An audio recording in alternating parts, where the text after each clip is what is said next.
It would also have allowed you to have a bit more purpose, less noises uh, interfering with your decision making process.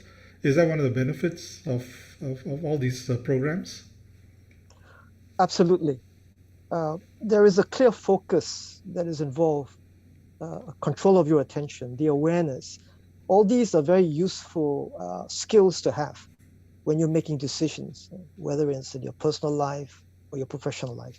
And this may be particularly important for CEOs under pressure, for instance, in businesses. So where mindfulness has traditionally been in the realm of clinical therapy, what we're trying to promote here in MBSAT.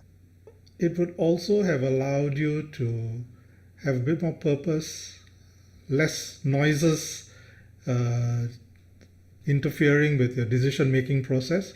Is that one of the benefits of all these programs?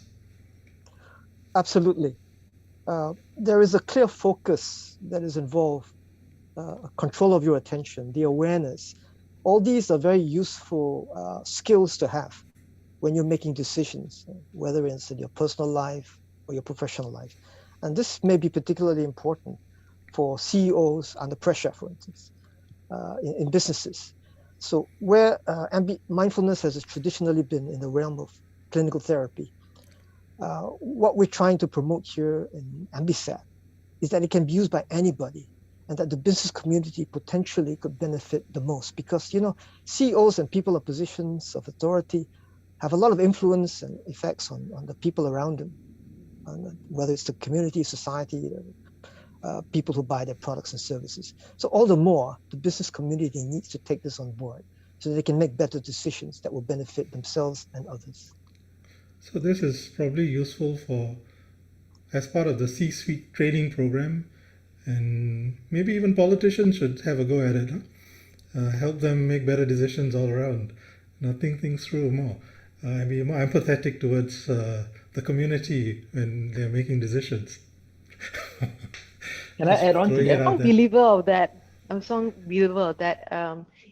Any leaders should have a go at this because this MBSAT actually focuses on two things in our mind: the brain training, the awareness. We talk about open awareness. That is divergent thinking, where you can do brainstorming. You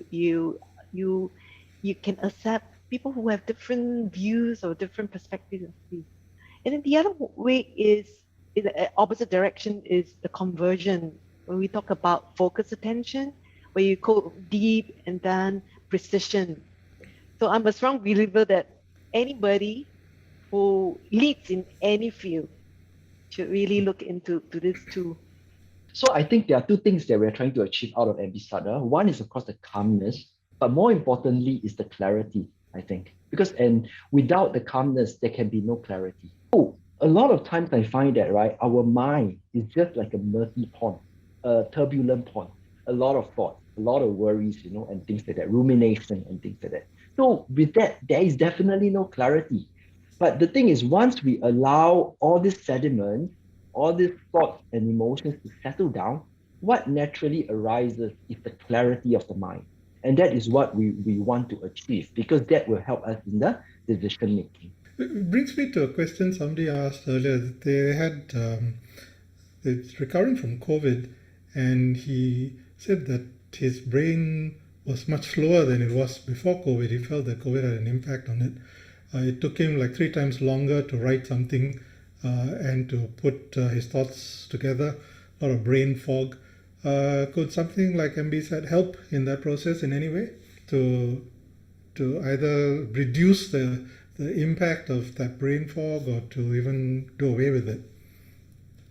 As a physician, I'm compelled to say something.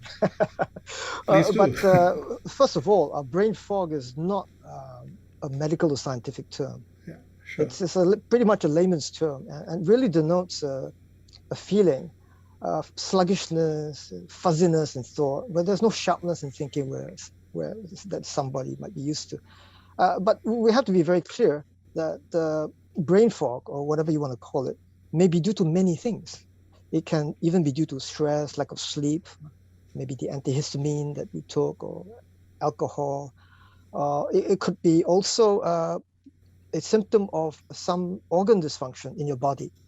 So whether it's due to COVID or anything else. So the first thing I would say is if there is what is perceived as brain fog, please see a doctor first. Make sure there is no other organic disease that is present, whether it's COVID or not.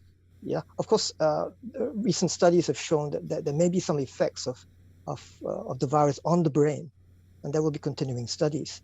But there could be other dysfunctions.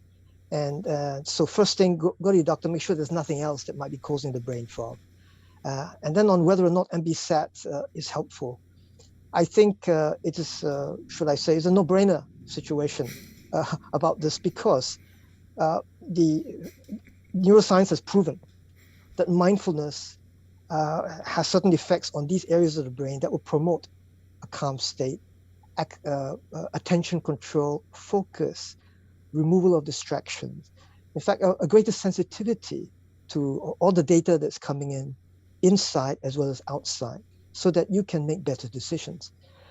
With all this in mind, I think definitely there is a place for this in any situation, such as brain fog, where a person needs mental clarity, removal of distractions and focus, greater focus and attention on what is needed to be done. And brain fog might be one of those situations. So I firmly believe that MBSAT, mindfulness in general, can be extremely helpful.